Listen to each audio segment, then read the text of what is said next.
There we go. Everything is looking good. All right, everybody. Game number 1, Towers of Doom. ReGen Phoenix versus Phoenix Rising Xanthite, Div A East. We're going to have some good game. Both teams look pretty solid, as we saw before. I was looking at some of the players on both sides, which I have seen on my Smurf account, and I have seen on a little bit on my main. Both players, both teams seem pretty good, coordinated. So, exciting series ahead of us. And like I've always said before, for me as a caster, I am looking forward to a 3-round series. All right, now let's look at the bans here. Chromie was the first pick by the side of ReGen Phoenix, followed up by Azul. Or excuse me, Zul was the first ban, then followed up by Chromie. Uther was second, potentially to block out the double support comp, because Uther is pretty high win rate right now. When it goes to competitive and in SL. So, really annoying to put up against in right now's meta. I don't blame him. Followed by Stukov. I'm going to tell you right now, Stukov, I love him when he's on my team. I hate him when he's on the enemy team. One of the most broken healers in the game. Because if he gets punished, he can slow you. And he can do a crap ton of damage. Right, great on a healer, right? So... good old classic sweet tea is what we like to see here. All right, so let's see what Phoenix Rising is going to be prioritizing. So they're going to prioritize the Sonya here. Okay. So maybe it's a for them that might be one of their best heroes on a certain player that doesn't want to get banned out potentially. Because typically you don't take your offlaner, right up front. But that again, these are just things that you'll hear me throughout the stream is just me pointing out some things or potential opinions of mine. Feel free to chip in as well, guys. Would love to see what you guys are thinking as well. Even if you know the teams, throw it out there. All right, next we have Tychus and Diablo. Tychus most likely to deny and not waste a ban on a Tychus. And Tychus overall is a great assassin right now. And Arrow has picked up the Diablo. So let's see how he does punishing teams on the wall. Towers of Doom is a great wall map for Diablo. Now, my favorite healer on this map, Lucio, can wall ride for days, especially when you have a Diablo on your team. But it's also good to have follow-up, right? And gap close for the Lucio. So, either way, but Mei, great pick as well. Mei is really good. Good at blinding auto attackers like Tychus, and good at controlling heroes like Diablo whenever they overextend, or can potentially put on the back line, depending on how you play it. Or, just like a false stat Gus with the Avalanche, I don't really like Ice Wall. I mean, I do see its uses, so don't get it wrong. It is good. I just suck at hitting it, so I just pick Avalanche, because I'm not as bad as hitting that one. But could use as a Gus, essentially like Gus with a stun. So, really good pick. And then Brightwing for the healer here. Good control as well for Diablo, right? For anything that comes up. And great follow-up CC as a healer, so... with global presence. Can't go wrong with that. Brightwing looks pretty solid here. Alright, so Cassie was banned on the side of ReGen Phoenix here. Alright. Cassie is pretty annoying. Not even gonna lie to you. Lastly, for the side of Phoenix Rising, it's going to be a false stat ban. Alright. Let's see what ReGen Phoenix has for us. Let's see some spicy picks here. Maybe a leaning follow-up here. You could also go... Malthian right now is looking pretty good with the sleep, but is it enough heals for their damage? That's the question here that you can give or take right now. Lucio's pretty solid. I'm kind of blanking on other healers right now for whatever reason. Anduin, okay. I was not even thinking close to Anduin. But overall, still good pullout if need be. And Light Bomb potential. Diablo Light Bomb is still a thing. Leo for the back line and also for helping control the Sonya. Because Sonya's probably going to go to a W build because this is a front-to-back comp yet again. Especially for the side of ReGen Phoenix, they're going to be in your face a lot, right? With a Diablo and Leoric allowing the Tychus to potentially do a lot of damage, right? But on the side of Phoenix Rising, we're going to get a Greymane and a Kael'thas. Greymane is scary into high health hit pools like a Diablo, especially with follow-up with a Mei and Sonya and a Brightwing. And to make matters worse, you got Pyro Boy, potentially, not assuming what he's picking, but Pyro Boy is pretty scary. But your target potentially would have to be Anduin, right? Because Tychus at 13 does get that spell armor. And lastly, we're going to get a Medivh. All right. Wow. Hey, we get a Medivh game. Let's see if they can make it work, guys. This is looking like a great draft for both teams here. I'm liking what I'm seeing so far. I'm really excited to see the Medivh. It's just like last week when we saw the Cho'Gall, right? I love the idea of seeing all types of characters that you just don't get to see much. So obviously the higher elo you get, the more you do get some of these picks. Super exciting to see. All right, everyone. Let's have a good match. Game number 1 here. We'll be switching over in a second. Game.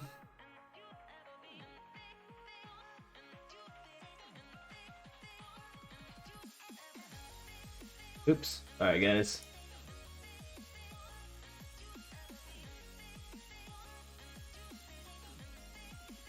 Come on. There we go. Sorry about that, guys. Was trying to mess with something, but ain't gonna do it right now. Accidentally made it go blind for a second, so...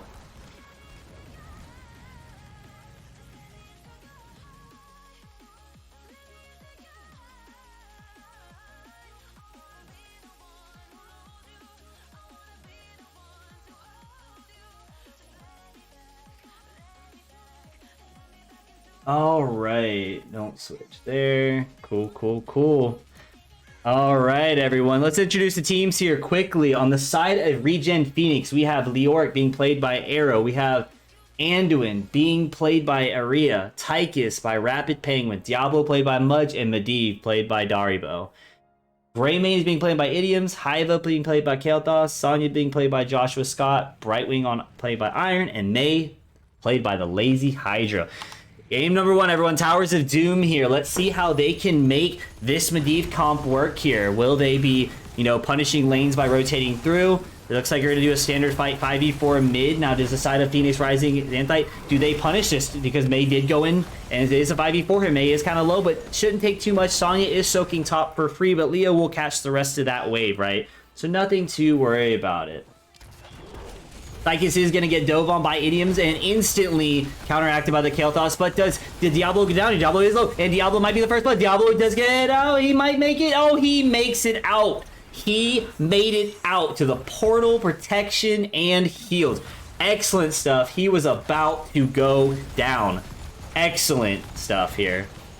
No first blood claim by Phoenix Rising here. So, looks like we're going to have a Sonya double soaking here. And on the side of Phoenix Rising, they're going to get a head start on their siege camp, on their sapper camps. Now, here's the problem, though, on the side of ReGen Phoenix. If they don't start theirs immediately, right, they could instantly be dove upon. Because the Medivh over here is with low mana, but everyone else has pretty high mana. They're going to poke out the Diablo here. Might be for free here. And instantly protected. Now, can they punish the May? May should be the first blood now. May is instantly deleted. Didn't respect the Medivh here. Medivh is very, very scary here because you think that you're going to have a kill. Psych. You picked the wrong guy. The ambulance is being called for you. You're going to the Nexus. Now, let's go look at the talent choices here. So, pretty standard stuff here. I'm really not too sure about the Anduin. Again, I don't really play my Cheeler, so I don't really want to comment on it. I typically see, though, the double here. But instantly, Kael'thas gets slammed into a wall, but followed up by a Brightwing Polymorph. Good reaction time for both sides here. Looking for an opportunity, but also looking to negate the opportunity that was created by the Diablo here. The only problem that I do see potentially, though, on the side of Phoenix Rising is it enough damage with the Medivh, right? And the thing is, with the Medivh, right, it does require a very skilled player, obviously, right? It's a very high skill character. And I do believe in very good Medivh players who get a lot of damage. So again, it really comes down to, can the Tychus push out a lot of damage for the Medivh as well to poke down? Can the Medivh dance with the portals here and be a complete nuisance here? Right? That's what I'm looking at here. All right. So first objective coming up in the next 10 seconds. Looks like on the side of Phoenix Rising, they're going to be looking to anchor to make sure that on the side of ReGen Phoenix, they're going to block rotation here. See if they can get a quick cap in. Nope, Medivh is just obviously going to be the annoying Medivh. As other people say, Medivh's a cheater. He can literally stay in air. But Diablo is low, but instantly gets protected. May looks for an opportunity, but May has to instantly trait. Can May get punished here? EQ into the wall. No, the Q. And May should fall here potentially, right? Tychus is making it a little low, but there is no Q yet. Greymane does go in to clear the waves. And looks like on the side of Phoenix Rising, they get the advantage here. Due to the fight down bottom and with the Diablo being kind of low, Greymane could take advantage of the opportunity. Excellent stuff on the side of Phoenix Rising here. Great stuff. Now, can Tychus get a punishment on the Tychus here? Does Brightwing polymorph this Diablo? Is Diablo going to go down here? The Diablo should go down. No, but Medivh has the portal with the W build, Soul Shield build. Excellent stuff. That is great. Now, can Diablo get punished here? Because I don't know if Medivh's going to have another... He does. He still gets out. And by the way, guys, if you don't know, just a fun fact here for you. If you are ever playing Diablo and you are playing against a Tychus, Soul Shield does negate the trait of Tychus. Trust me, I found out in a very, very interesting way because I accidentally selected that talent and it worked wonders for me. And then I had a friend that I used to play competitive with who told me, and it worked wonders. So again, fun fact for you guys if you guys didn't know, as I'm looking at the Soul Shield talent. So it looks like the side of Phoenix Rising, or excuse me, yeah, Phoenix Rising, they're going to get their camps first, but do they start theirs? Because they're taking a little bit of time. Are they wondering if they're going to look for a gank on the side of Phoenix Rising on ReGen here? No, they're just going to clear. They need to make this clear because they do see Greymane mid, right? And they know that Greymane's going to be rotating down, and May's going to hold the Sapper camp side potentially to hold as an anchor here, maybe to stall, because at this point, you could just trade out, right? Let your two offlaners take it, and you just keep focusing on bottom here, right? That could be the play. Or you get really greedy and go attack their side, because on the side of Phoenix Rising, they are in the lead of Soak here, right? It might be a little struggle for the offlaner here, potentially, but they're going to go up. And the Greymane's going straight for theirs to get a quick stall. Looks like they want to be aggressive on the side of Phoenix Rising. They do get the stall here, but Tychus instantly attacks back. Grenades, but misses. And then Brightwing may come up for a polymorph, and Diablo's going to be here to mitigate some damage by just his presence. Greymane misses the swipe here, but is looking, potentially looking. All right, now you see Sonya go in, and Medivh is instantly down. Goodbye, stacks. That's a start all over. Diablo does get his stacks back, but is potentially going to go back down. Does the Anduin pull out the Tychus? Tychus should be the next one to fall here if they have another CC. No, they do not. They do not. So good stuff on the side of Phoenix Rising. They took the advantage by getting to theirs first and stalling. Great stuff here. So now a 36-24 to the side of Phoenix Rising. They're potentially going to they're going to play for 10 here, right? They don't need to be too aggressive here. They got mid that needs to be soaked, so they're going to be split, right? But again, you play for your 10s, and then you immediately start looking for their kill. And May instantly walls off, and is going to get a double kill here. Diablo has to go down with the Tychus here. And Anduin, is Anduin get out? Anduin does pull the Tychus out, but Diablo instantly falls again, loses the souls that he just got. Unlucky. But that's what happens when you don't anchor the bush. As a tank player, you need to anchor those bushes to mitigate that. So now they're going to push down bottom camp and our bottom fort. And when you hold bottom fort, it's very hard to take back. You have to look for opportunities when you're on the side of ReGen Phoenix to potentially get yourself back into the game, right? But they do stop it, but it is very, very chunked. The tower is very chunked down bottom, and the whole team on the side of ReGen Phoenix is going to start taking their Sapper camp because they want to keep applying pressure down bottom, right? As you see in pro games, HGC, CCL, high level of Storm League, and potentially your games, right? Prio bottom is really good. The reason why is just like maps like Dragonshire, most of your Sapper camps and win conditions can be made by applying pressure down here. If you let it go, you get consistent chip damage, right? Great stuff and great strategy to hold bottom, especially if your offlaner has the rotation advantage in prio. It is excellent to have and take advantage of here. So on the side of ReGen Phoenix, they are preparing to take bottom with the Brightwing, but instantly ReGen Phoenix does go in as Diablo gets bulleted to the face here, but instantly comes in. Oh, they missed the wall, unfortunately. Or the, what's that talent called again? I don't really get to see it that much. I know it's here. Leyline seal, sorry guys. They missed the leyline, so it looks like we're gonna get a leyline APOC combo, but do they instantly, they body block. Great attempt on the body block here, but there's gonna be instant Phoenix. May does miss the avalanche, but APOC was casted, and Idiom should go down here. The Greymane should go down. He's stuck inside of the barrier by Leo, but Brightwing is the next lowest here. Does Diablo get it? Tyken sees it, but Tyken's just completely soloed out, but so does Greymane. Greymane should be low here. Greymane could die here from the Anduin here, but not enough damage. Now they need to focus on this Kael'thas back here by the Diablo. Anduin's getting soloed out by the Sonya here, but it potentially will die and dies next. All you have is your tank and your bruisers. It is a complete brawl here, everybody. Complete brawl, but it's gonna look like on the side of Phoenix Rising, they are going to be the winners of that fight. Great stuff, making the lead much greater here.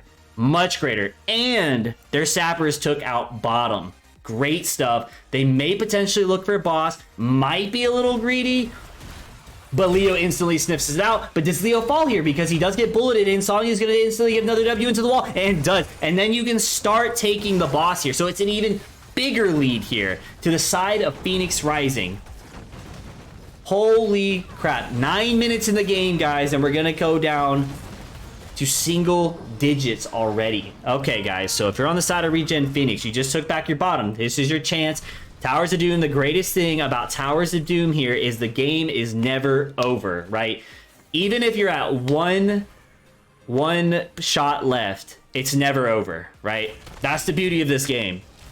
So you just need to play for your 13, look for the proper fight. Leo can come down to this is a great 5v5 fight here. This is a tight corridor where you can use a Diablo and punish the assassins, but they're instantly going to go on Mei here. And the ley line seals the back line, but there is no follow-up by the Diablo, and instantly goes down, so he loses his stacks again. And then here comes the late APOC, but is it enough here? Can they get the Greymane here? But Brightwing's gonna instantly go in, and Anduin light bombs in on the Leoric, but nothing happens. And Diablo comes in. He should be next to fall here. It should be instantly dead because he committed. No, but the W build is really strong here, but they still should get him though, right? He is trying to size up everything and falls to the Kael'thas. Great play. Great picks on targets here by the side of Phoenix Rising. Excellent target choices here. You can start by going... Oh, they're just going to set up for this. You could potentially even start poking out mid, but it doesn't matter because you can start taking your camp and you can take the tower shots here.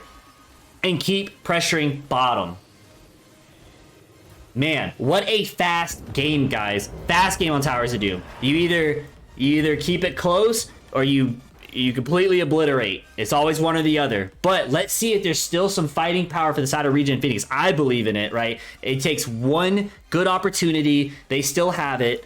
Medivh can potentially start scouting. You know, doesn't really, just needs to get some good vision here. But Kael'thas instantly picks him up and starts chunking the Medivh.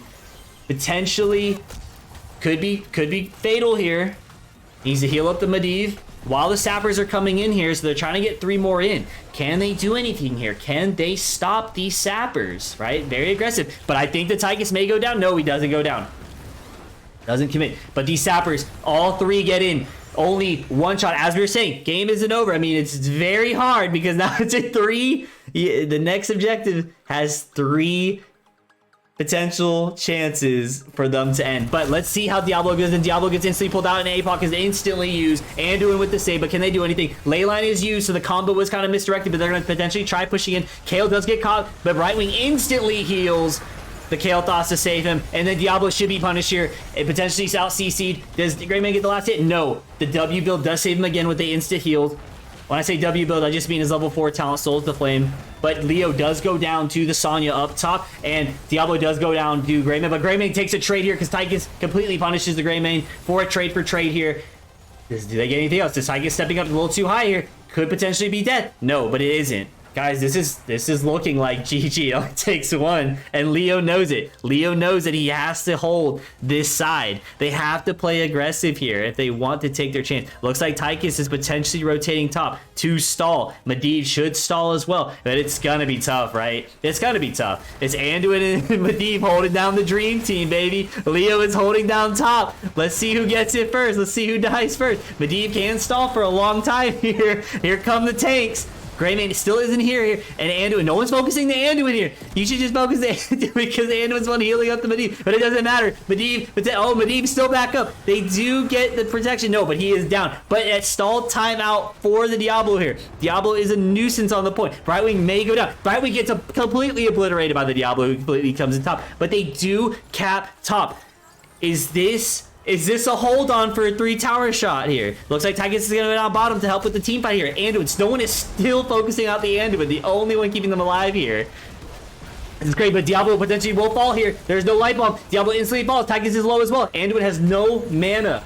Oh my gosh. Look at this side of ReGen Phoenix trying to hold on to everything they got. And it's not going to be enough, but what a hell of a performance, though, you know? Oh, Anduin's still alive. What am I looking at? They got the KO. But Diablo's back from the top ropes like John Cena. And Leo gets to finish it. Do they still hold on? Like I said, you can still hold on. And they hold on. They got all 3 shots. Can you believe it? ReGen Phoenix held on. Insane.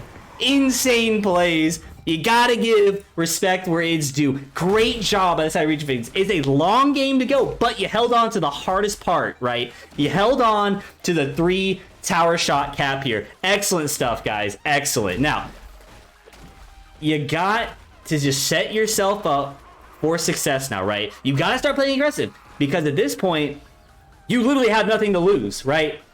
Nothing to lose here. I don't know about forcing this fight here. I think you just kind of wait around this, because I think for the side of ReGen Phoenix Rising, oh no, they're just going to completely give it. Oh wait, Greymane's still dead. Just realized that. I'm not even looking at my top screen, guys. Ignore what I said. To take risks. I thought they were taking a risk there, so ignore what I said there. All right, so they're going to, on the side of Phoenix Rising, they're going to go ahead and take advantage of that bottom tower. They're going to try putting more pressure. Great job on ReGen Phoenix taking out any source of aggression. But there is a flank going on for the side of Phoenix Rising here. Do they get anybody? Anduin or Diablo does sniff it out head on through the gate, but they're going to catch the Kale Thoughts here. Can they get anything? But the Diablo does catch the Kale Thoughts here, and a combo is coming up, but there is no ley line for the combo here. But Leo catches the 3-man Entomb here. Can they get him when Leo is getting low? Sonya is spinning the winning to stay alive here, but the Leo does die by the Greymane here. But can they punish up with the Anduin? No, they don't. 5-man are still alive versus 4, but if out of anyone that dies here, you want the Leo. But oh, Tychus just killed himself potentially. Anduin with the savior. Diablo goes in, and Diablo should fall here. This is looking like GG for the side of ReGen Phoenix. That was crazy, guys. I was really hoping that they would still fight it out to the end, because you see on those games, but can they do anything? They're fighting inside of the tower. Again, here comes a 1v2. Leo is about to be up. Tychus is running for his life. He's going straight for the objective, but I don't think he's gonna be able to get up. No, buddy, run. They're all low. You can stall, baby. Run. You can still do it. Anduin and Medivh are still here, right? Is Anduin here? No, Anduin's dead somehow. I didn't see it. But they're going to get 3v5 here. It's potential because Medivh is huge. But Leo gets chunked. They got to focus on that Tychus here, because Tychus is the biggest damage dealer here. Leo doesn't get anyone here. Can they get anyone here on the side, or no, they don't? Medivh is the only one left. No. Oh, they don't get anybody. GG to the side of Phoenix Rising. Wow. What a granted it did look like a blowout, but wow, they stopped a 3-tower. Again, you don't see that often. That was so much fun watching that, you know. It was crazy. But GG's, Phoenix Rising taking the lead in the series. Let's go ahead and add it to the side of the red team here. They took the lead here. Excellent stuff. All right, like I said, guys, from a caster's point of view, we are hoping for 3 games here, guys. 3 games, that's what I want, 3. But, you know, let's talk about that, right? Let me switch this for us.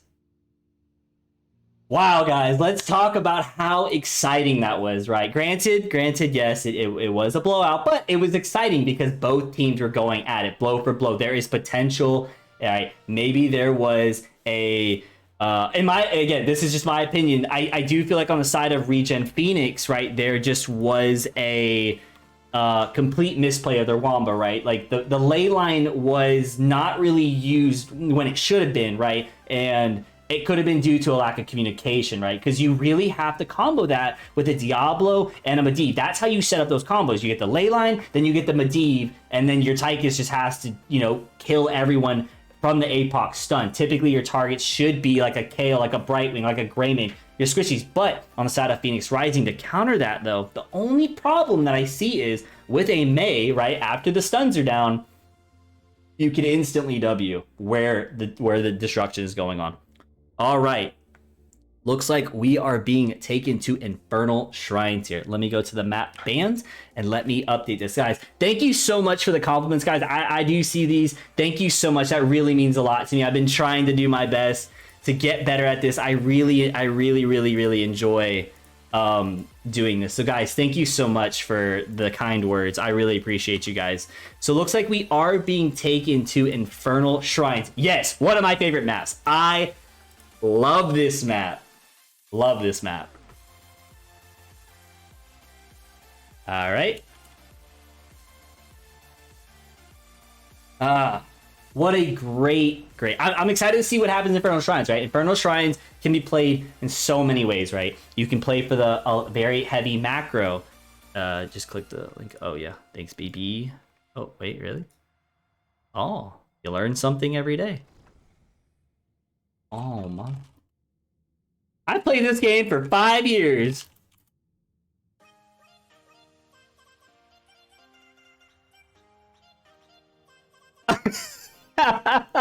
And did not know that. Oh my god. That's what I'm saying. Exactly. Diablo coming up like John Cena from the top ropes. Instantly just waxes the Brightwing. It's funny seeing those, and that's why Diablo is definitely one of my favorite tanks. I'm really happy to see him, in the meta right now, And speaking of the tank meta, which is something that I truly try to focus on, because I am a tank main myself. I really like where the meta is, right? You have your Johanna, again, in my opinion, especially on certain maps, Johanna's S tier, right? Very basic, but control points, gets spam W's, can blind, can Q slow, and gets a unstoppable trait. So when you make a mistake, you can get out.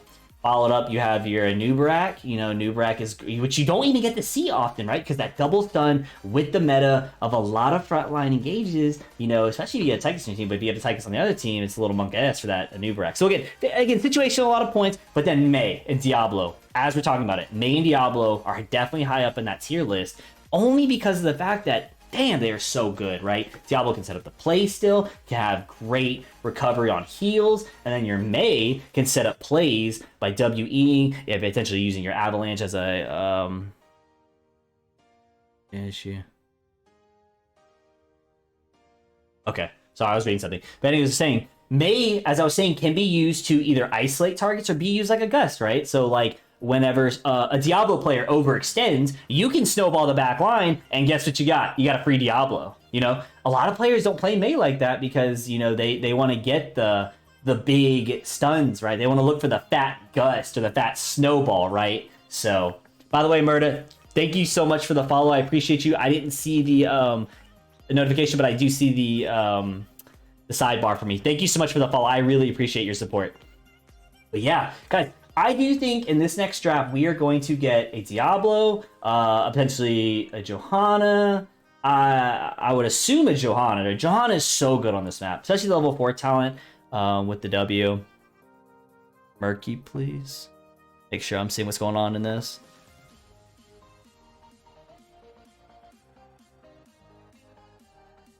But yeah, what do you guys think? I mean, do you think that we'll maybe see a Chromie? Because, unless they ban it, because Chromie is pretty good on this map. Great Sieger. It's like they're already here. But great map for game number 2. Let's see if ReGen Phoenix can pull it through to get a game number 3. Or does Phoenix Rising, do they secure the 2-0 domination here? And looks like both teams are ready, and I am ready. All right, ladies and gentlemen, game number 2. Div A East. Phoenix Rising leading the charge here with a 1 victory on Towers of Doom here. But best thing about a best of 3 is always go for that game number 3, as I keep saying. It's like a mouse in a cookie jar, baby. You just scrape your hands together and hope for the best, right? All right, first ban is going to go to the side of ReGen Phoenix. Let's see what they prio here. Maybe prio, that they play Sonya, and Sonya is really solid on this map. You did get to see that, or you could potentially have a Hogger. And I do agree with you, Tony Two Hands. You might either see a Sonya Prio here, or you ban out the Sonya entirely. So May is looking like the first ban here. The respect ban. I'm gonna drink some sweet tea real quick. Ooh, all right. Now let's see what the follow-up ban is going to be on the side of Phoenix Rising here. You know, what are they potentially looking at here? Maybe Diablo, right? Maybe they want to take the Diablo here. It is scary. Okay, so Sonya is banned out, as we were talking about. I think that's a great ban choice. Now, if you're thinking for the side of ReGen, what else could you ban here? I don't think you ban the Kale here, right? But if you go Diablo, right? Maybe ban out the Tychus, right? I do think Tychus is scary into a dive comp. What do you mean, Warrior? Listen, I had 2 throwers in my last SL games. We don't talk about that. Like, I had a Pepe hands. I had 2 Pepe hand players, and I'm gonna tell you guys now, if you get a Lily on your team, it's a 6v4. You know, it's a 6v4. I don't know what to tell you guys. Lily is still the worst healer in my mind. Don't change my mind. All right, guys. Now, instead of talking about me, let's talk about the rest of this draft here. Kael'Thas is banned, and followed up was an Uther ban. And we do get a Chromie, as we were talking about. We do get a Chromie. But do we get a Diablo here? Do we call that? Tychus, you know, we were talking about banning it in Hogger. Great pick for Hogger. This is a great Hogger map. And they took the counter to Hogger by taking the Tychus. Great pick. So now, Diablo, I would completely scrap that idea because that is awful. Unless, because potentially on the side of ReGen Phoenix, or Phoenix ReGen, you're, I don't know why I keep saying that, Phoenix Rising, you're looking for them to go to a dive comp. So potentially go Johanna here, right? Good blinds, good sustain. You get a Rainer, and you get an ETC. ETC's good. Just opinion-wise, selfishly, I wouldn't take it because it's scary, right? Because right now you have some counters. Oh god, Lily main tank. Listen, actually, the only time Lily is ever good that I've seen, and I've done it myself, is a battle Lily with another healer, right? Not a Uther, but like Lily's the other like assassin support, like how you would play like the old Tassadar and a Tracer. But still, why? Like, Lily main support? No. I can't. I just can't. I can't get behind it. I can't. Cannot do it, guys. And I hope to God, I hope to God you guys don't get cursed, because I've been getting cursed so many games. All right, Sylvanas is banned. Great ban, because as you have seen in potentially your SL games and old games, Sylvanas is disgusting on this map, especially if you got on your team. And again, here, the Johanna was respected on this map because Johanna should be a top prio pick on this map. Johanna, if played correctly, can completely mitigate an ETC, right? As soon as the ETC is looking for a mosh pit, which as a tank player, you can feel a mosh pit coming, right? Right? You can feel it coming and you hold your W. You're correct, APOC. So they banned it. They don't need another Phoenix. Oh, they took the lead. Oh. All right, listen. If they win with it, they win with it. They're the only team I've seen with Lily. Can they get away with it? Oh my god, they took the Lily. But they got the Zul here. Maybe they're trolling me and they're listening. But again, just as much as there's a few other characters I hate, but Lily is starting to become a burning passion I do not like. But let's see what they pick. And they counter it with a Deathwing. They counter it with the Deathwing. And Deckard. Deathwing's going to be very hard here. But if you're on the side of ReGen Phoenix, though, your wave clear on the side of ReGen Phoenix is better. It's better. That Zul will do so much for you. And potentially should out-soak the Hogger here. All right, everyone. As I've been saying, game number 2, going into Infernal Shrines. Let's get to the game here as we hit the loading screen. Yeah, you can feel the mosh. Tychus got them tilted. Oh yeah, Grand Paladin, you can feel it. You can feel it, all right.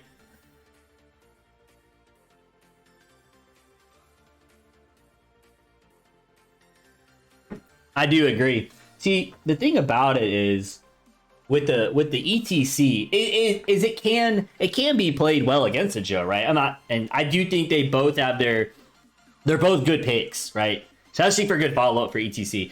It's just that the Joe outplays potentially again. I'm not just trying to focus on the Joe player here, but for me as a Joe player, that's my main tank role. It's really good, and you have a Hogger on Shrine. You're right, APOC. All right, everyone, let's introduce the teams yet again for game number 2.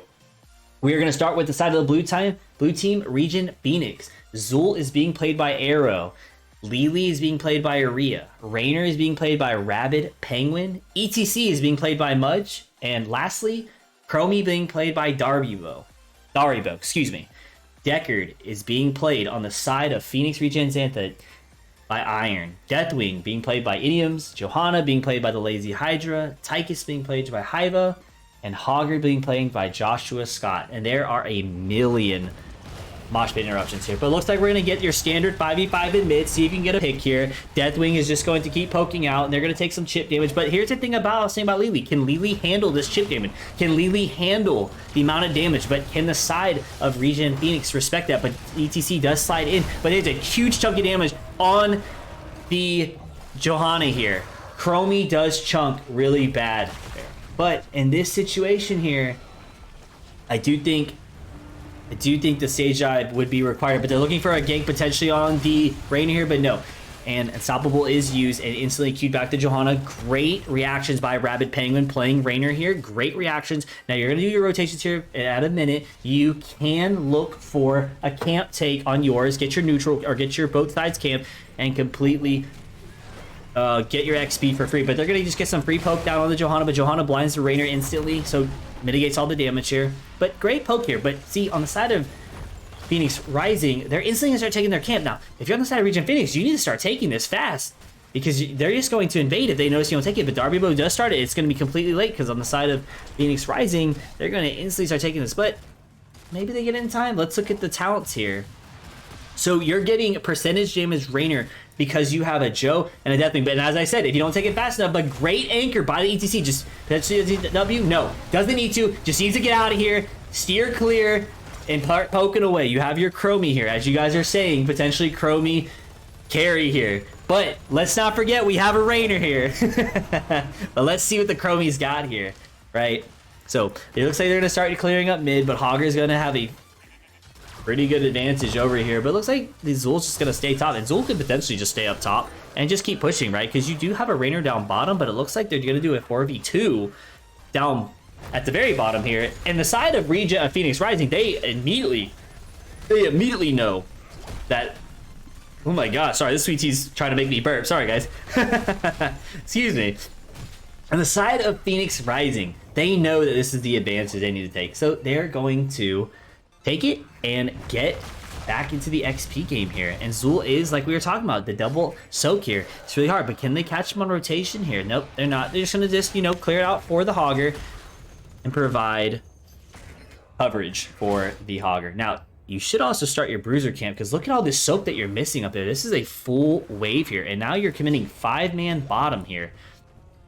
That was a lot of XP gone, and in the early game, guys, you really don't want to miss that, right? Because now look at that. It's basically almost a, well, it is now a half level lead, or, you know, half XP bar lead here.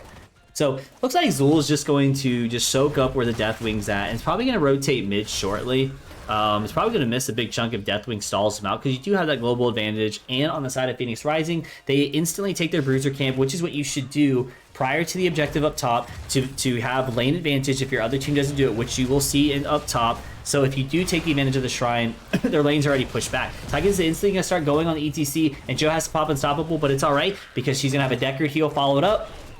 But is there a Chromie stop here? At the instant slider, because Unstoppable is down. Can they get any punishment on here? No, ETC does miss, but can they get him? ETC instantly hits him because the Johanna went too aggressive without Unstoppable. That is the big misconception with Joes. You cannot step up like that, especially when you don't really have much vision. And if you do, and you don't know where a Chromie time trap is at, it is scary. This is the chance that you may want, but Zul isn't there, so it is a 3v.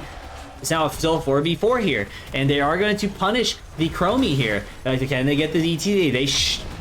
They should get the ETC because Hogger does push them back in. No, they don't. Tychus does step off here and is going to start clearing the objective. So for the first objective, which is a frozen Punisher, which is the most scary Punisher, is going to the side of Phoenix Rising here. Now, if you're on the side of ReGen Phoenix, can you stop this, right? Can you not let them get a fort here? But gates are already coming down here. It's already been shit because, like we were talking about, this is what happens when you have that Bruiser Camp do so much damage. Every piece of health counts here, right? But they are going to get the fort. They potentially should get the fort here. They may punish. They are going to punish ETC because he gets jumped on here. So let's see if they can punish anything. But on the side of Phoenix or ReGen Phoenix here, there's so many Phoenixes going on here. I do like how the ETC and Chromie are playing together here. They're setting up traps and they are going to be executing the power slide. Very good here. Let's see how Zul is looking down bottom. Zul's been just sticking away. And yep, he's got a nice lead here. So you may have to play for the late game, right? Because Zul is scary at level 10 here. I do agree with you, Grand Paladin. Having Deathwing down bottom to deal with that was smart because you have that rotation here. But they are instantly going to go aggressive for Phoenix Rising on the point here. Hog is going to do so much damage. And there's so much CC. There's so much zone control that they're blocking out the side of ReGen Phoenix's own camp here. Now, this is a pre-10 fight. You either play for the 10 here, you play for a neutral ground. In my opinion, you just play for your 10s here, right? You're both equally, respectively, around the same XP. But let's see how the game does turn, right? Once you do get your 10s here. Let's see how it plays. Hogger's gonna be in mid. It is a 5v4, but Zul is actually rotating to cover Hogger, but Hogger potentially could have had lane prio and went bottom, but no, he's going to go back top and get the double soak. So you're going to go back to your old solo lane strats where it's just going to be top, mid, and then look, right back at it for the Phoenix Rising. They're going to start taking their camp while ReGen Phoenix is going to clear up the lane here. Both teams are 10 here. So we have Slowing Sands. We have, let's actually look at the red team here. Stay a while and listen, Bellowing Roar, Blessed Shield, Commander, and Hortipult. Okay, pretty standard stuff here. Mosh Pit has been used here. Potentially, I don't know if it's going to get value because you can't stop a Deathwing's, fear. I love the Poison Nova because you get a lot of chunk damage. Jug of Cups, I was expecting that. And Hyperion for the siege damage here. So, let's see what is going on. What is going to happen here? You have 3 down bottom. Raynor was shoving out to mid, but it looks like Zul called for him to rotate back bottom here, and they're going to pull out. Johanna's going to pull out into the queue of... Ooh, Johanna's ult just completely got mid or wasted there. Interesting. I wonder if that was a misclick here. But again, there's still a lot of negation here. Chromie does try chunking, but Unstoppable was used, and instantly the push was negated by the Deathwing to ignore the ETC trying to step up. But here we go again, right? Hogger is taking the Bruiser camp here, right? Which is huge. And again, nobody is taking camps on the side of ReGen Phoenix. This is crucial. This will hurt them, right? And they are 100% going to lose top 4 because of that, and potentially more. They may get some chip damage on the keep wall. Again, potentially, right? But Tychus is going to step up on the ETC, and ETC is going to tap, or not tap, he's just going to rotate back to the objective, and here comes Hogger. This is where Hogger gets a lot of value here. He's going to start doing his thing. Look at this. It's like a pinball machine, just bing, bing, bing, bing, bing, bing, bing, all over the place, right? And instantly dropped by arrow the Zul, and I don't know if he really hit anybody with it. Maybe he should have waited, but ETC is getting low. Hortipult was casted down the back there. 3 are completely mitigated by the Hogger. Hogger's going in. Hogger's going hog wild here, but potentially could have isolated himself here. No, doesn't do anything here. The objective is taken by Phoenix Rising here on objective here. Zul's coming back in with the Chromie, slows here. Can they do anything here? ETC still has Mosh Pit on the side of ReGen Phoenix. You still have a lot of things, but they instantly try blowing up ETC. ETC has to slide up, and Tychus Raynor gets blinded here. Raynor does go down by the Tychus here due to the Commander Odin, but there's a fight going on top. Do they get the Zul here? No, they don't. But again, you have an Arcane Punisher going down bottom now, guys. This is huge for the side of Phoenix Rising, right? And here we go. Pinball machine. Bing, bing, bing, bing, bing. And again, as we were talking about top here, obviously this fort was going down, but they didn't get any key pressure. But look how far this has been pushed back. And again, this comes down to just taking your camps and timing it correctly. There may be some miscommunication, potentially some miscommunication being overheard, over priority, but you have to take your camps, especially prior. And again, if you don't and the other team does, you just get punished here. Now, you have a still healthy Punisher here. You have a Deathwing push. You have a lot of poke potential here. And you're definitely going to get a keep wall here. Or you should prio a keep wall here. This is pretty much all you need. Just take the keep wall, right? You got top for it for your taking your camp, and you got bottom for it. Okay, so you're going to get a piece. Great call. They're going to step away, and you can start taking camps, right? You can start taking theirs quickly. Chromie is going to scout it, but what can they do, right? They're still clearing, and they know it. They need to you just immediately start it. And great anchor by Johanna. Now, let's see if ETC sniffs this out, right? Because this is a common spot where, no, they're just going to walk right by Joe, and ETC's going to get completely hortipulted in. But can he do anything here? He was caught out. No, wasn't. But again, this is where you just take their stuff and you back off here, right? Zul is top, taking the bruiser camp here, trying to get a split push here because the objective is now top, and you're gonna get a mortar Punisher next, which is a great PvP Punisher, right? So now they're gonna start taking bottom camp here. They're just gonna paint the map red here. That is their goal here, right? Get as much XP, play for your 16, right? You have advantage here, but if you're on the side of ReGen Phoenix, you need to be looking for team fights here. You have to fight pre-16 because, again, you are a man down, but again, this is where the part where it comes down to, well, you're equal in level, right? Zul can still soak you back in the game. 100% correct. But look now at the level, the XP gap deficit, right? Little is like a snowball that leads into a bigger snowball. And here comes the rotations of a Deathwing and Johanna combo here, and they're gonna start poking out mid. Again, you're 14 to 15, and it's about to be a full XP bar lead here. This is what I'm talking about. You need to start looking for a team fight here. ETC does miss his power slide, but can he get punished here? Because Johanna has ult here. Johanna could have ulted into a Tychus D, but I think because Overkill was casted by the Tychus, there would have been not enough immediate punishment yet. So again, at this point, if you're on the side of Phoenix Rising, just play for your 16 here, right? You are so close. And they do. They just completely back off. They know it. What camps are coming up soon? So you have your Bruiser camp coming up in 8, and if you're on the side of ReGen Phoenix, you need to start looking aggressively pre-16 because this objective is coming up in the next 30 to 40 seconds, right? But they're not. They're going to give the 16. They're going to try taking the chance, and since lanes are pushed, right, you can ultimately get your 16s that way because lanes are pushed. ETC is kind of questioning, should he go soak that? It's in the middle of the lane here. But do they see the rotation? They don't. I don't know. I think Chromie was there, but they're instantly going to look at the Zul. But ETC's there for a stomp, or for a stall here. Deathwing does come down, but instantly drops the Poison Nova down. It's a 100-second cooldown, and here comes the objective, or 90-second cooldown. Here comes the objective. That is unfortunate for the side of ReGen Phoenix, because you are going to need that on for a team fight, right? That is a huge ult, especially for chunk targets like a Joe, like a Deathwing. Deathwing can't out heal that and does complete chunk damage here. Chromie is poking the wave here, and you just gotta play for 16 here. You gotta be careful. Does Joe potentially might be looking here because you are poking down the fort wall here, right? You are potentially looking. So let's see what happens here. Ults are down on both sides, but you have an ult advantage on the side of ReGen Phoenix, right? You have Joe ult down, you have Horde of Pult coming on 10 seconds. So again, the big ult here that's down for both sides is Poison Nova and Blessed Shield. But if you're on the side of Phoenix Rising, you are instantly starting the objective. But they are going to step up on the side of ReGen Phoenix. They know they have to take this fight because this is going to keep. This could potentially be keep. But ETC is going in deep. Tychus did cast his trait. Can he get any value? No, he's just going to use it on the minions. Knows that they just need to take some advantage down here, or in the objective, while the Zul is poking. Deathwing is now dropping down, and Johanna is going to a choke point here. Can they punish? No, they don't. Unstoppable has been casted. Now, you can kind of wait out that cast, but here comes a Odin potentially, right? Odin might be casted, or Odin can be saved for the top keep here, depending on the situation here. Poison Nova will be here in time, guys. This is going to be huge. Now, they might solo Mosh the Tychus here. No, they don't. And Johanna is super low because Johanna already casted it, and Poison Nova has been casted. Can they do anything here? And here comes the Lily Jugs here, but it's completely negated by the Hogger here. Can they do anything here? Super low. Who is that? Sorry, Tychus is super low. Can they do anything with it? No, but I missed that cleanse. Good call on that Grand Paladin. But if there was an excellent cleanse, great call out there.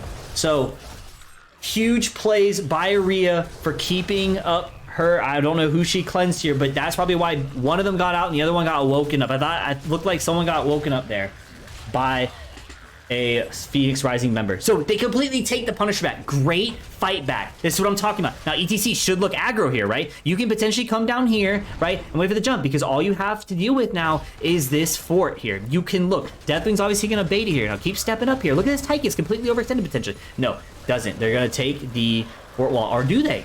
Do they get this punish here? And here comes a solo main mod. But the Deathwing is just going to Q, but can they get enough damage on the Tykes here? They do. And Blessed Shield's been casted, but I think ETC does go down because, no. Conflagration has been negated there. Excellent chance by the Deathwing to kill the ETC. I don't know. I think Bellowing Roar missed. I think that's what happened here. Might needed to get a little bit closer. But this is the take that you want to have.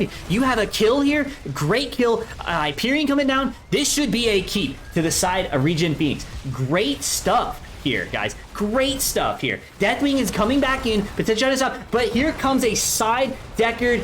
Stay a while and listen here, baby. And then say they get the counter kill on the Lily here, right? Can they get anything? No, but there's a fear on the ETC and on the Zul. And Johanna casted in it, and they get caught by the Deckard, but they should get 2 kills here. 1 down. Can they get any more? They only get 1 kill. But again, a keep for a kill, that is fine. That is a trade that you have to take. That is a trade that you have to take here. So we have a hydration redeemed here. Excellent. Excellent. Here, I'll give it to you. Right? Thanks for that, Katrine. Thank you. Sweet tea was good. Now, both sides, they got some trade, but again, if you trade one guy for a keep, it's worth, right? It's completely worth. You still have your keeps intact, right? Still have your keeps intact. But Rainer's gonna get poked out by the Deathwing. Super annoying, especially when you're like trying to like get away. Deathwing's just gonna poke, and they're gonna start taking their bruiser camp here, right? They're trying to play for that 20. And you know what gets scary about Azul in the late game, right? Zul basically just doesn't die, right? That level 20 talent is huge, especially if he hits a lot of people, which on Infernal Shrines, you can hit a lot of people on point here, right? And with a W build like that, with barely any lockdown, because all you're going to have is just a Joe lockdown to stop it and negate, it does not matter, right? But Zul is going to clear bottom to negate the pressure on the keep here.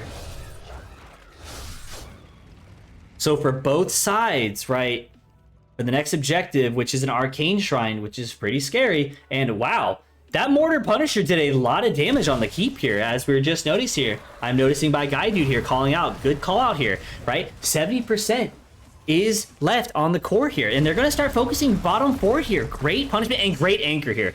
Gotta respect it, but you gotta be careful here, right? If you could get called out. If Joe stepped up there, ETC could have fallen, but this might be a Johanna mod. Great slide to negate. Can the bottom get out? And there's a great Chromie.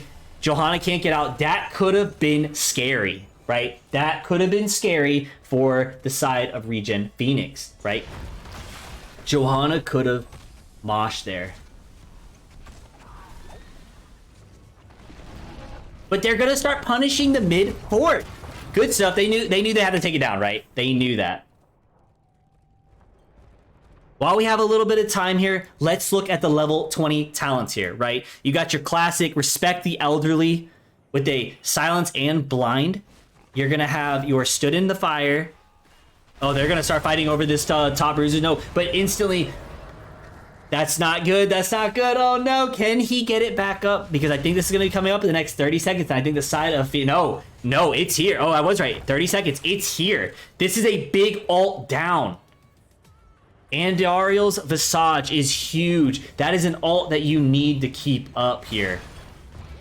But you have Radiating Faith for extended duration. They are potentially going to try to focus on Johanna, which is pretty risky here. But they're going to back up, right? You don't really need the force yet, but Chromie does get chunked here. Can Chromie get killed? No. Here comes the Stay Wild Listen on the ETC. ETC might drop here and instantly picks up Death Mosh as a snap pick. And can they do anything? Lily is being used, but they could get the Hog here because Hog is overextended. Completely obliterated from the map. But can they get a counter kill? You just back up a little bit, take your numbers advantage, get a tap, right? Or can Lily get them back up in heals? You're going to have your Zul here with 30 seconds on Poison Nova, but they're gonna commit Odin and Deathwing here. This is a lot of damage here. You have no ults left except Portapult and Odin still being casted with the ETC Mosh, but here comes the big damage on the Deathwing. They are fighting for this back. ReGen Phoenix is taking that 5v4, but you can start pressuring potentially that Deathwing, but no, you should turn back around, just take the objective while you still have it. There's no need to take any risk here. Great hold off by ReGen Phoenix yet again, just like what they did at the bottom, or at the top.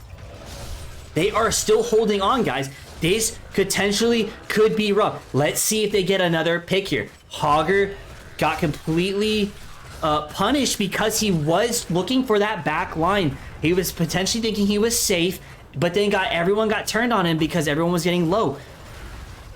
So let's see what happens here. They're easily clear this, and mid 4 is obviously going to go down. Now, you do see a Tygus and a Deckard taking bot and to apply pressure down bottom here. So, Johanna does bait it over and completely gets out to that level 16 talent here. Fanaticism, great choice, right? Movement speed is nice. You got, if you trust your healer, you don't need heals with your E. That's really good. Now, you're going to poke down the keep wall here, but look at the conflagration damage by Deathwing. Deathwing baits it, is going to drag it down bottom here. Can they do anything? You're right. Chromie was looking like she's about to die. But here comes another unstoppable. They are stunned. And Stay a While Listen's coming up. Can they do anything? Here comes a Phoenix. Here comes a Dario's Visage. And here comes a lot of healing. But here comes a Mosh Pit. I don't think it's enough. I don't think they're going to be able to do it. Because the healing on the Deckard was huge here. They got instantly negated what they fought for. But here again, here comes Zul with the W's here. Zul's almost hard to kill. Can the Lily keep it up? And can they get anything left? No. They're just going to get some chip damage on the mid keep. You just clear bottom keep. Great defense on the side of Phoenix Rising. They saw the opportunity and they took it. They didn't lose anyone, but did they get a counter push? Yeah, I think they got it. They 100% got the bottom keep, right? It's going to be close. Nah, Deathwing's going to poke this down. Deathwing's got to poke this down. But they got a bottom keep, guys. I'm going to call it, well, unless it's out of vision for Deathwing. I think it's out of vision. But look at the trade here, guys. Right? They took that bottom siege camp and they pushed bottom keep for mid and almost the same amount of damage. Honestly, not a bad trade for just that scenario, right? Due to taking the siege camp. Great stuff. Yeah, if only, right? ReGen bot keep. So on the side of ReGen Phoenix, you're going to start taking your top bruisers here. You're going to start, just again, mitigating the pressure here. And it looks like Phoenix Rising is just going to start taking bottom and instantly scout it out. They know smart play, Deathwing's dropping down, and they want to pressure bottom keep here, right? But, guys, this is most likely going to be the game changer. Frozen Punisher. Whoever gets this, right, if on the side of Phoenix Rising, right, potentially could be negated because you have two keeps here to bait it to. But if ReGen Phoenix pulls off their fight again on the objective, that's going straight to the core.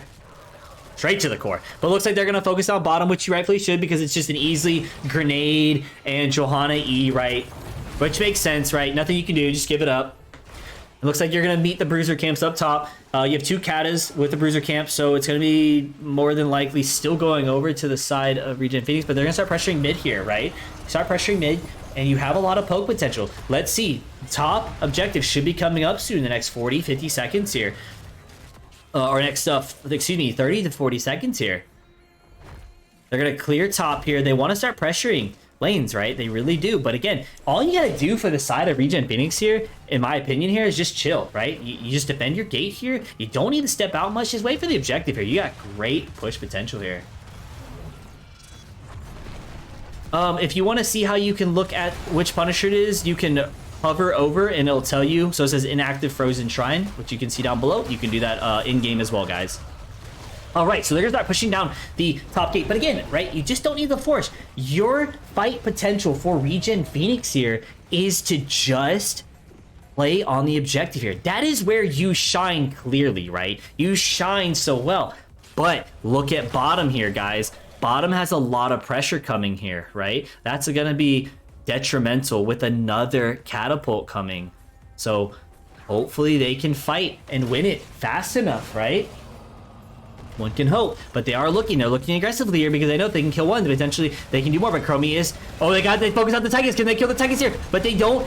They don't get the Andario's Massage out because Johanna did cast Straw. And here comes the Lily. But Hortapult does go in. Can they punish the Hogger again, though? Can they? Hogger taking a lot of damage here. Hogger is going to go down. Hogger should go down. Hogger does go down yet again. But here comes Lily going down. And Poison Visage going on, but here comes the Zool from the back line. Can he get the Deckard here? Deckard's super low, and Zool should be wiping them out here. There should be a complete wipe, but somebody's got to go bottom. Somebody take him down bottom. There's 3 cannons going to the core, baby. You got to negate that potentially. That could be detrimental, but huge fight on the point, like we said, right? Like we were talking about. You don't even need... But you probably do. You're still gonna take some chip. But they are gonna start fighting on here because they know that there's going to be core pressure. But here comes Zool again. Zool should be going on the Tigers here. Can they do anything? But Deckard should be able to stall it. But is it enough? It is enough. But you're still gonna take 4 Catas on the core. You have to go back. Somebody has to go back. This is big. This is huge. Deathwing is clearing. Can they do anything here? Can Chromie get back in time? Can Raynor get back in time? This is so much damage. Here comes Deathwing. Oh, no. It's too late. It's too late. Oh, no. There was our third. Oh, can Deathwing do it, though? Can they do enough? But he misses the fear. And, oh, no. He just killed himself. 17% on the core. Just kill the Kata. Here comes the Frozen Punisher coming down. Is this our first game number 3? Close. Can they pull it off, guys? Can they pull it? They bait it. Johanna gets slid on instantly. Johanna W's just in case there was a mosh pit, but didn't know, right? They are going to start focusing, but instantly, Andario's Visage does hit. Potentially could have saved the Zool here. Again, just play around your Punisher here. It's a Frozen Punisher. Just stall out. You don't need to do much damage. But here comes Hogger. Hogger is getting kind of low. And Johanna's unstoppable. He just sees the slide. And then Johanna might go down because he's overextended. Can they do anything? Here comes potential... sleeper, but Johanna does have it. Can he get killed though? He's so low, and Odin is casted up. Can they get the Deckard? If you kill the Deckard, it's over. It's gotta be over, right? And Frozen Punisher is baited mid, but it's a Hyperion with the Lily. This is looking like game number 3, baby. Our first game number 3. Excellent fight back for the side of ReGen Phoenix. 1-2-1 going to the side of ReGen Phoenix on Infernal Shrines. What a game, guys. What a game. That was exciting. So close. Right? So close, man. Dang. What a game. Best game I've seen so far. Just closing my door, guys. I don't want a neighbor coming in like, why are you screaming at your freaking computer? But what a game, guys. Look at this, man. Blow for blow. Like, look at the kills. 9-6, right? Wow. What a game, guys. That was insane. Great game. Great series. All right. Let's see what the next game is going to be here.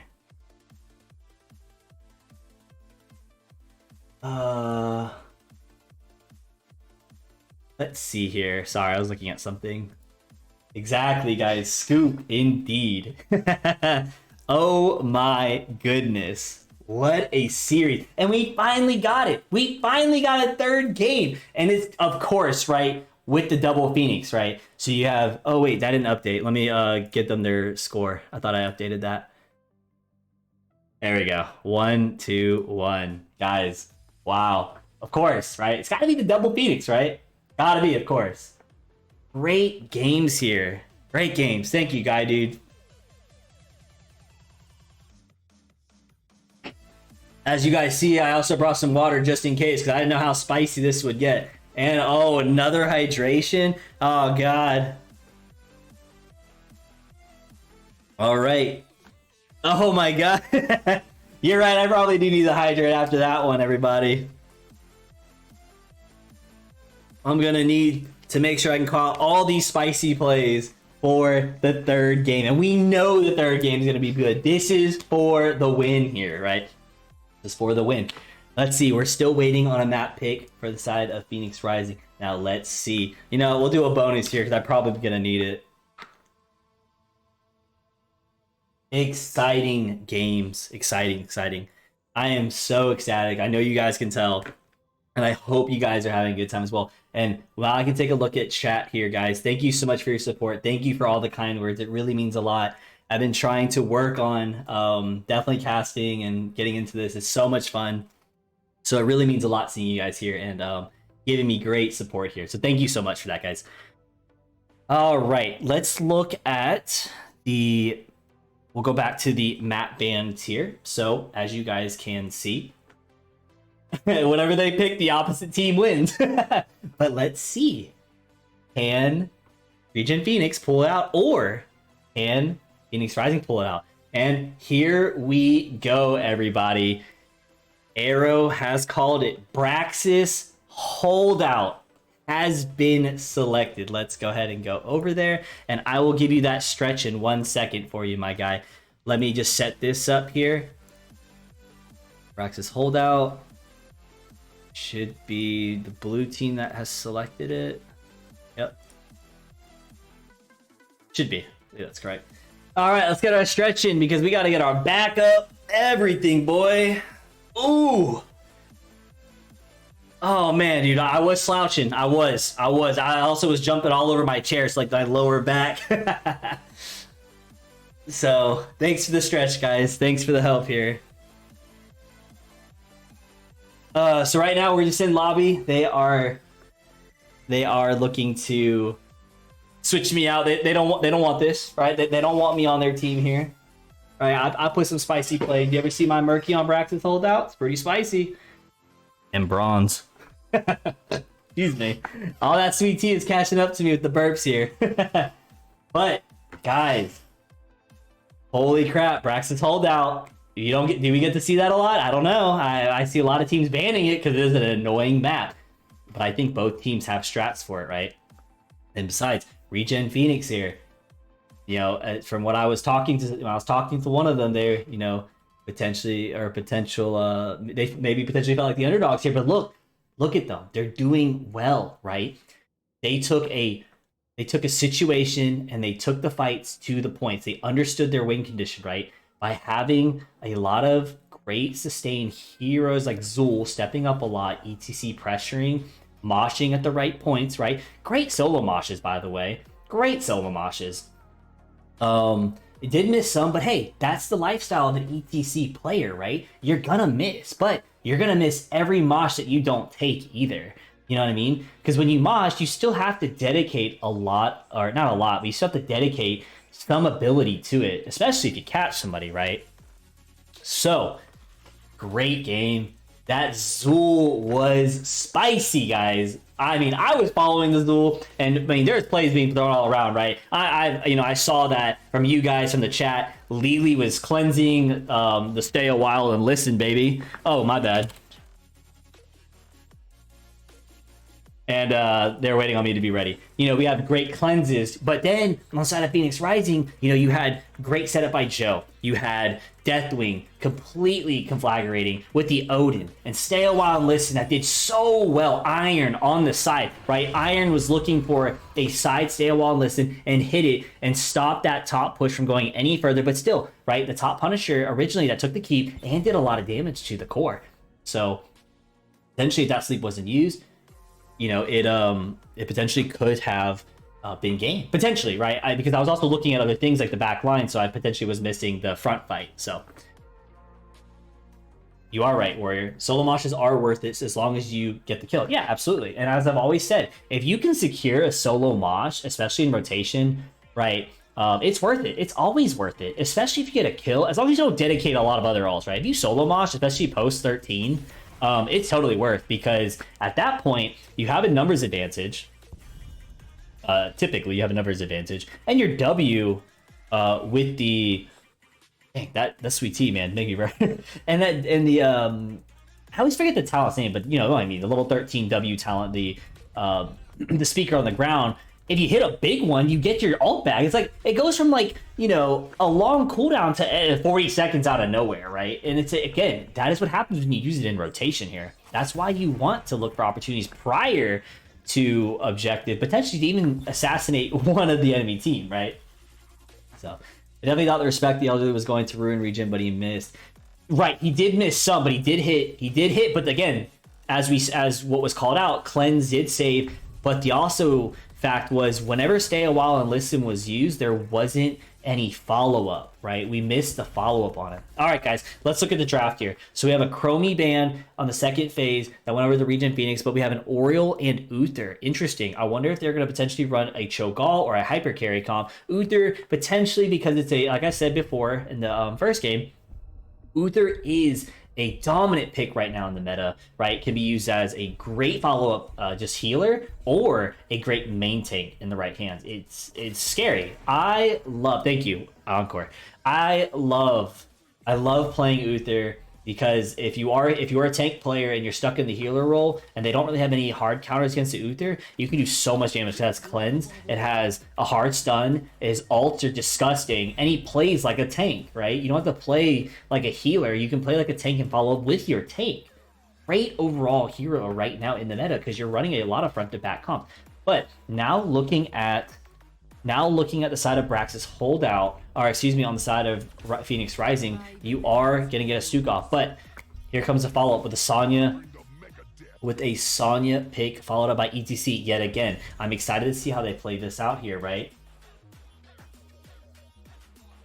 I am excited to see this. So Sonya's going to be in the top lane. What are you going to counter if you're on the side of Phoenix Rising? You know, now with the W build Sonya, I mean, you know, Rexar gets absolutely punked, right? Because typically you would see an E-build Sonya, the Whirlwind, and then, you know, you counter it with a Rexar and get absolutely murked by it. But you're going to get a follow-up on the side of Phoenix Rising in their second rotation of picks here. You're going to get a Tychus, and you're going to get a Muradin here. Muradin's a little interesting, right? Because with Muradin, you do get a lot of solo queue potential, but it looks like it's going to be a Q Stukov. And I do think potentially you could have gone the variant here because of that Stukov combo with the Tychus. That's an instant blow up. But let's see what the mage pick here is after these next ban phase. So you're going to get a Kael'thas ban for the potential Pyro. Potential, right? But great wave clear overall by the Pyro, or by the Kael'thas, right? Followed up by the side of Phoenix Rising. What are you going to ban, right? You have some mages to choose from. I've seen a lot of Gul'dan's, right? Gul'dan's pretty solid on this map, even though a lot of people say it's fake damage. He's pretty good on this map. You could also get these like Jaina, but no, they banned out the Lily. They felt like the Lily was the problem there. And by the way, guys, that's the first Lily game I've ever seen win. I'm gonna hey, listen. I'll eat my words there. Aria played well on that Lily. I wish my Lilies played like that. Listen, I'm just saying. I still hate that hero, but Aria, if you're listening, you have my respect for that Lily because you won a game with it. Respect given. You earned it. Great cleanses, by the way. All right, now we're going to get Avala and Anduin here. Anduin's a great hero to pull out any of the Stukov combos here, right? So when there's a lockdown, Stukov just scoops and you out, baby, right? Now let's see what the offlaner choice and the other mage, maybe mage assassin. I could see a Hogger played here, right? I could totally see a Hogger played at the top lane, but is that what you're wanting here? Are they wanting you to pick that Hogger, right? And with that Avala here, is it going to be enough? You'll be able to pick. So it's going to be Rexar. Oh, and Maiev. Oh, okay. Stukov and Maiev, very deadly. Yeah, I did see that APOC, which is why that's why I see a lot of Lilies in my games, and I still hate her. I knew why they were taking her, but I still hate that hero. I'm not even gonna lie to you. But if you're good at Lily, I will respect you. I will. And we're gonna get... Oh. We are gonna get a double support here. We're gonna get a hyper carry. But if you're gonna do a hyper carry, would you... So the Brightwing must be for the Maiev, which is why they banned out the Lily for the blinds. Wish we could have seen Daribo's Oriole again. Disgustingly good. Yeah, I mean, I haven't seen it, but a good Oriole player can be detrimental to the team. Can be detrimental to the enemy team here. Guys, we are going into game number 3, ladies and gentlemen. We are getting... finally, a game number 3. If I can't say it enough, it brings a smile to my face. This series has by far, guys, have been a really good series. It's definitely one of my top 3 series so far out of the 6 games I believe I've casted so far, guys, because it has been a blow for blow. Let's get into action here. Let's get in the game, guys. So we are going to start out. Put this up for y'all. There we go. We're going to introduce the blue team for the last time here. Going for ReGen Phoenix, you have a Sonya played by Arrow, Anduin played by Aria. You have Vala played by Rabid Penguin, ETC played by Mudge, and Brightwing played by Daribo. Give it up for ReGen Phoenix, baby. That's exciting. They did a comeback here. Now, Phoenix Rising. Iva playing on Maiev. Idiom's playing on Tychus. The Lazy Hydra playing Muradin. Stukov played by, I cannot see that name, by Iron. And Joshua Scott on the Rexar here, guys. Give it up for your Phoenix Rising team here, guys. A lot of Phoenixes here, right? So let's see what's going to go on the bot lane, because they're going to double top for a second here. They're probably just going to Z in because Vala is just going to be very aggressive here. But can they punish the Vala here, right? As soon as Vala steps up for the hyper carry, they can punish. But again, you do have cleanse. We have 2 cleanses essentially, right? 2 pull out. So Maiev is going to look down bottom and instantly catch the Vala and the ETC, but ETC got instantly silenced, but can he get pulled? No, it pulled is down, that trade's down, and they instantly kill ETC. What a great first kill, going to the side of Phoenix Rising, completely punishing. They're looking for redemption here. They're looking for straight aggro right on the fort wall. This should be a tower down. Brightwing is still pushing up top, but they know, right? They know that they should be pressuring bottom, because again, you have 2 top right now. This is what happens, right? When you see the advantage down bottom, for the side of Phoenix Rising, you just take what you can after a kill. So now it leaves the 2 people. And then let's see if they can get the Rexar. No, but they're getting chunk damage on them, right?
Oh, I was talking into a muted mic. No, feels bad, man. Thank you, Katrine. I don't know why. Oh, that's so sad. I was on fire, but it's okay. It was a 1 health Vala that got away, but they're going to punish the Vala. Potentially, Maev's looking, but they catch her, and they get a silence on the Vala. Can they do anything? Vala's just staying in the silence, but no, they get the Anduin, and Vala should go down next, but doesn't. And is there a grenade by the Tychus? They get nothing except the Anduin. The Anduin. That's huge here. I think I accidentally muted my mic because I was drinking some water. I didn't want you guys hearing that. Oh, wow. They are forcing bottom, but Brightwing is now going to Z to the Vala, but not to the ETC, and they're going to secure. The first fort goes to the side of ReGen or Phoenix Rising. Sonya's gonna go back up top, claim this, right? You take this fight. Brightwing's, you know Brightwing's coming. You can take this. Now, Muradin is coming, and Stukov is on the way as well. They're not gonna get anything there, right? They're looking. There's now 2 top, and Muradin's gonna hit the Q, but it's probably not gonna be enough damage. But both sides, or Brightwing is low. You should back up, right? You don't want to, you just eat this up. You just clear this with the hyper carry. But again, here's the problem with the hyper carry, right? The problem with it is, it's not enough clear, right? You're not doing enough damage to the wave. You're going to basically lose this fort, especially when it comes to post 10. That's what makes this so scary.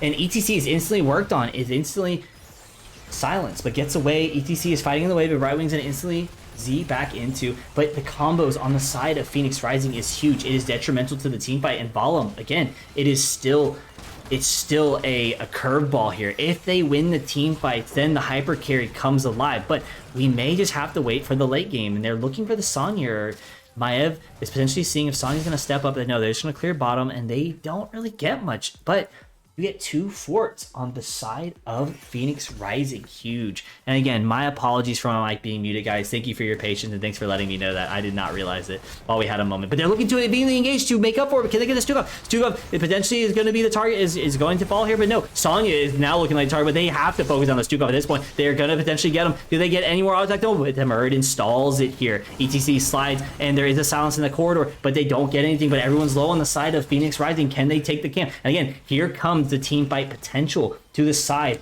of ReGen Phoenix, but Sonya got caught out, and they're looking for a re-engage. Instant W.